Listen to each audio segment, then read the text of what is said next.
सामे सुनकर गंभीर हुए। उन्होंने अपने मन में उन संतों को बार बार धन्य कहा। तीर्थंकर ने जिनको सही कह दिया, अब क्या कमी रह गई? अब तो बात ही कुछ और होगी। उन्होंने अपने मन मोने बार बार धन्य कहा। धन्य कहने के बाद उन्होंने भगवान से वंदन करके एक और बात पूछी। भगवान, ऐसे संतों के दर्शन करने का क्या फल है? श्राविकाओ, अद्भुत बात हो गई, विलक्षण चर्चा हो गई। ऐसे संतों के दर्शन करने का क्या फल है? अब ये मामला तो संत दर्शन पर आ गया। बंधुओं, ये बात तो सब धर्मों में कही है। संतों का दर्शन तो बहुत बड़ी चीज है। कहाँ है?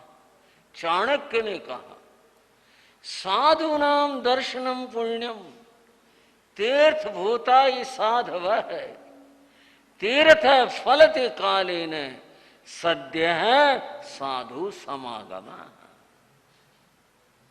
साधु नाम दर्शनम पुण्यम, साधु के दर्शन बड़े पुण्य से होते हैं। एक अर्थ हुआ। दूसरा अर्थ है, साधु के दर्शन करने से महान पुण्य प्राप्त होते हैं। दोनों अर्थ सही है। साधु का दर्शन बड़े पुण्यों से होता। दूसरा अर्थ, साधु के दर्शन करने से महान पुण्यों का फल प्राप्त होता है। क्योंकि तीर्थ भूता ही साधु है। ये साधु तो साक्षात तीर्थ हैं। साधु साक्षात तीर्थ हैं। और कहा, तीर्थ है फलते काले ने। लोग तीर्थों पर जाते हैं, तीर्थ यात्राएं करके आते हैं। ये मैं नहीं, चाणक्य कह रहे हैं। तीर्थ है फलते काले ने। तीर्थ का फल तो जन्मांतर में मिलता है। सद्य साधु समागम है, साधु का दर्शन तो तत्काल फल देता है। तत्काल फल प्राप्त होता है साधु के दर्शन से। क्या बताऊं, बहुत सारी बात ख्यालों में उभर आई। चर्चाएं करूंगा, कुछ बात कहूंगा। अभी तो यही बात कह रहा हूं। हमारे एक महान आचार्य हुए, जिनका नाम था जिनभद्र गणी। उन महान आचार्य ने कहा, कप रुखा ही साहब, साधु तो साक्षात कल्प वृक्ष होते हैं। कप रुखा कल्प वृक्ष, कप रुखा ही साहब, साधु साक्षात कल्प वृक्ष होते हैं। कल्प वृक्ष के नीचे खड़े होकर कोई अच्छा सोचे, अच्छा मिलेगा। किसी की भावनाएं अच्छी नहीं हो, वो जो खराब है वो भी मिल जाएगा। ये तो कल्प वृक्ष की बात है। और साधु की बात तो यह है, अगर साधु की कोई व्यक्ति स्तुति करता है, श्रद्धा प्रस्तुत करता है, महान लाभ होता है। और अगर निंदाएं करता है, बहुत कर्म भी बांध लेता है। जिनभद्र गणी ने कहा, कप रुखा ऐसा साधु साक्षात कल्प वृक्ष होते हैं, अतएव उनकी भक्ति करनी चाहिए। साधु का यह फल है। एक और भक्त कवि हुए, उनका नाम पलटू दास था। उन्होंने कहा, पलटू तीर्थ को चला। पलटू नाम के संत हुए। वो कहते हैं, मैं तीर्थ को चला। तीर्थ करने चला, तीर्थ यात्रा को चला, पलटू तीर्थ को चला, बीच में मिल गए संत, रास्ते में संत मिल गए। मैंने तीर्थ यात्रा छोड़ दी, संत मिल गए, बस ठीक है। बीच में मिल गए संत, एक मुक्ति को खोजते मुक्ति मिली अनंत। ये मुक्ति तो इतनी थी, दुखों से मुक्ति, और ये अनंत मुक्ति जो कभी मिलने के बाद नष्ट ही नहीं होती, अनंत मुक्ति, मोक्ष अब ये प्राप्त हो गए संत के दर्शन से। इतना बड़ा फल और लाभ होता है। बंधु, सिख धर्म का जो धर्म ग्रंथ है उसको गुरु ग्रंथ साहिब कहते हैं। गुरु ग्रंथ साहिब ने पंक्ति लिखी है, संत के महिमा वेद न जानी। क्या बड़ी बात कह दी, संत के महिमा को वेद भी नहीं जान सका। संत के महिमा वेद न जाने, जेती जानी तेती बखानी। जितनी जानी उतनी कह पाए, पर ये तो अनंत है। संत की महिमा अनंत है, कहीं नहीं जा सकती संत की महिमा। आप भी एक सवाल मन में सोच सकते हैं, ऐसी बात क्या है? क्या ये साधुओं ने अपने साधु जगत की महिमा गाने के लिए ऐसी ऐसी बातें घड़ ली, या ये कुछ और मामला है? इतनी बड़ाई साधुओं के साधु करते हैं या भक्त लोग करते हैं? आखिर क्यों करते हैं, क्या बात है? बंधुओं, कारण क्या है? धर्म का साकार रूप संत होते हैं, समझ लो। धर्म का साकार जो रूप है वो संत होते हैं। जो महिमा धर्म की है वो संत की है, क्योंकि वो साकार रूप है।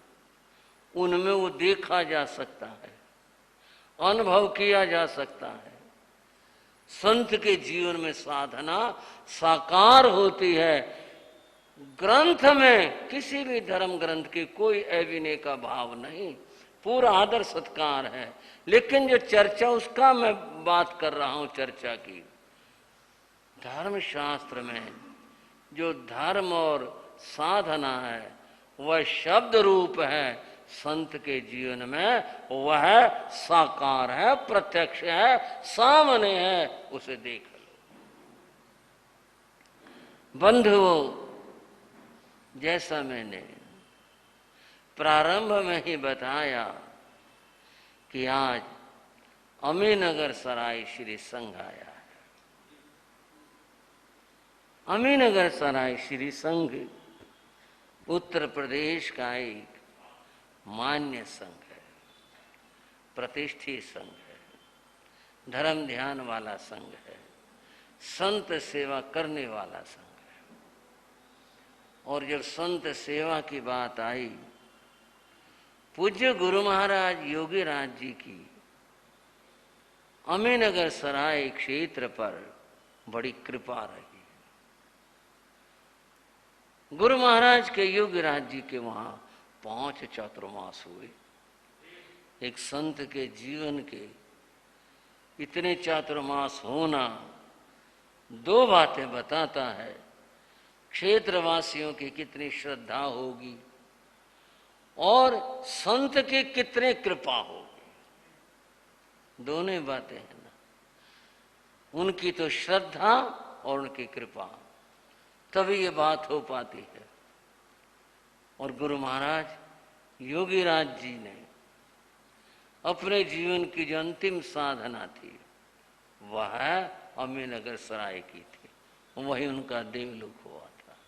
एक बार प्रेम के साथ बोलो गुरुदेव योगीराज श्री राम जी लाल जी महाराज की।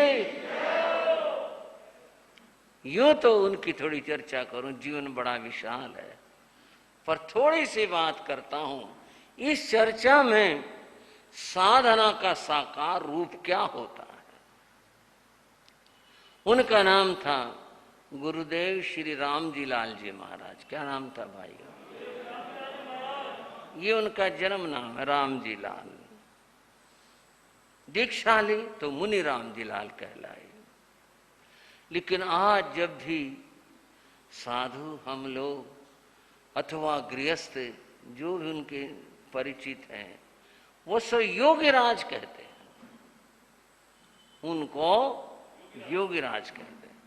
रामजी लाल तो जब कभी होता है लिखने में तब प्रयोग करते हैं, बोलने में तो योगीराज शब्द है।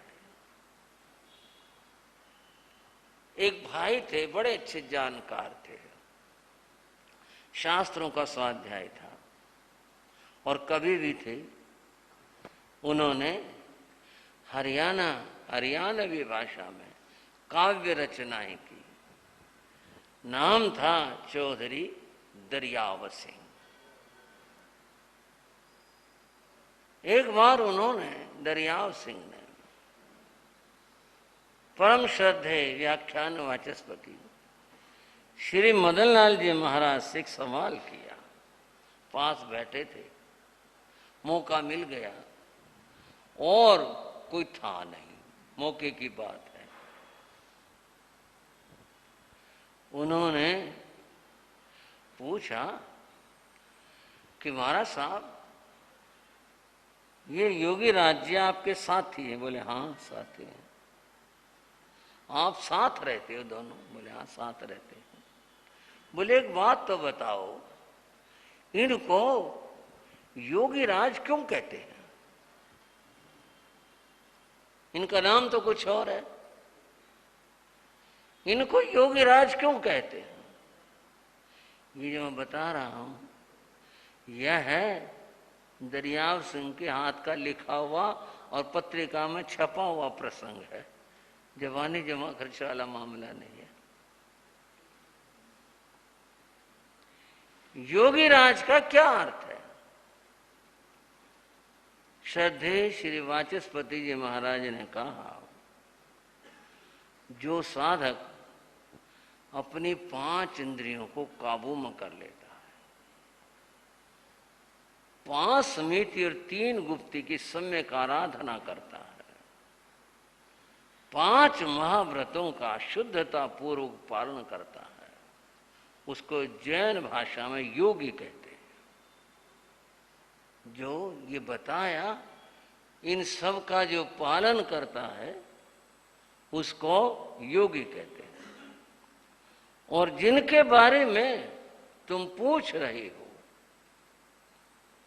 वे योगी नहीं, योगी नाम राज्य, योगियों के राजा, ये योगियों के भी राजा हैं, महान योगी हैं, इसलिए इनको योगी राज कहते हैं।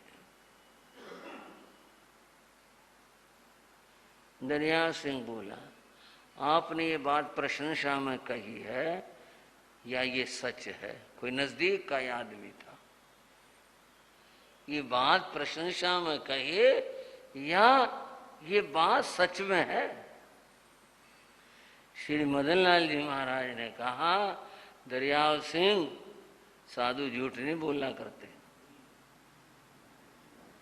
योगी राज्य का ऐसा संयम है कि हमें साथ रहते हुए इतने वर्ष हो गए, जो भी संख्या बताई इतने वर्ष हो गए, इन्होंने कभी भी अपने संयम चर्या में कोई दोष लगने नहीं दिया। यहां तक कि तस मिच्छामि दुक्कड़म का दंड भी ने आज तक नहीं आया। बोलो गुरुदेव योगीराज श्री राम जी लाल जी महाराज के। आप समझे इस बात को? नहीं समझे होंगे। इसका अर्थ है, कोई जब गलती हो जाती है, छोटी मोटी गलती हो जाए, जैसे कि आप लोग हो, चलते किसी को कोनी लग गई, कुछ लग गया था, सॉरी, आप ऐसा बोलते हैं। हमारे यहाँ कुछ गलती हो जाए, कहता तस्मिच्छामि। बोले आज तक इन्होंने तस्मिच्छामि दुक्कड़म का प्रायश्चित नहीं आया। जो शास्त्रीय विधान के प्रायश्चित हैं वो ज्ञात अज्ञात के वो तो सबको आते हैं, लेकिन किसी से कि भाई गलती होगी, तेरे ये ऐसा हो गया, हाँ मेरे से ये बात हो गई, तस्मिच्छा में दुकड़न गलती हुई, सॉरी जैसे कर दे। बोले इतना दंड भी नहीं आया, इतना शुद्ध है, इतना महान इनका संयम और इतनी महान इनकी साधना है, इतनी ऊंची आत्मा है। उस व्यक्ति ने इस बात से प्रभावित होकर वो बोला, गुरु महाराज अब मैं समझ गया, मैं इनकी वंदना करना चाहता हूं। बोले कर ले, तेरी वंदना से कोई मतलब नहीं। बोले करना चाहता हूं 108 बार। बोले देख ले, कर ले। उसने 108 वंदना करी और योगीराज जी ने उसकी वंदना के प्रति कोई ऐसा भाव नहीं दिखाया। श्रावक कुछ बीच में अपना काम पड़ा उठ के चले गए, भाई कुछ उसे कह के गए हो, निष्प्रिय भाव, कुछ इनको मतलब नहीं, कर रहा अपने आप कर रहा होगा, इसका अपना भाव होगा, मुझे क्या मतलब। 108 बार उसने वंदना करी इस बात पर। बोले मैं ऐसी महान आत्मा को, महान संयमी को 108 बार वंदना करना चाहता हूँ। वाचस्पति जी बोले कर ले, देख लिए, तुझे पता चल जाएगा, इन्हें कोई मतलब ही नहीं तेरी वंदना का, कर ले। यही निकला। बंधुओं, संवत 1990 सन नहीं, संवत ध्यान में रहे। संवत 1990 में अजमेर में, राजस्थान के अजमेर नगर में मुनि सम्मेलन हुआ था। वो पहला इस काल का, इस समय का, पहले तो हुए सम्मेलन, वो पहला सम्मेलन था इस समय का। उसमें भारत भर से साधु आए थे, हर प्रांत के साधु आए थे। पंजाब से जो गए थे उनमें श्री काशीराम जी महाराज थे, श्री आत्माराम जी महाराज तब उपाध्याय थे, वो थे,